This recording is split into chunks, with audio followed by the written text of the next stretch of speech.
କାହାକୁ ଛାଡ଼ିବିନି। ବହୁତ ବଡ଼ ଅପରାଧ କରିଛ। ରାଜଧନ ଉପରେ ଦୃଷ୍ଟି ପକେଇ ତାକୁ ଚୋରି କରିଛ। ଏତେ ସାହସ! ସମସ୍ତେ ଏହାର ଦଣ୍ଡ ଭୋଗିବ। ସମସ୍ତଙ୍କୁ ଗୋଟି ଗୋଟି କରି ଶୂଳିରେ ଚଢ଼େଇବି। ଶୂଳିରେ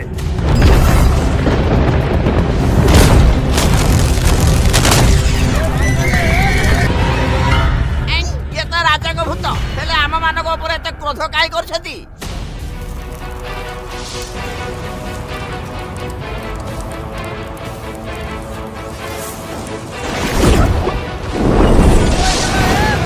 ए महाराज काहे के हम गां पर गोप दृष्टि पकेले आमे की दोष करिछु? तमे समस्त मृत्युवरण करिब। पापी अधर्मी हाँ मो महल को खोली ताड़ी सत्यानाश कल।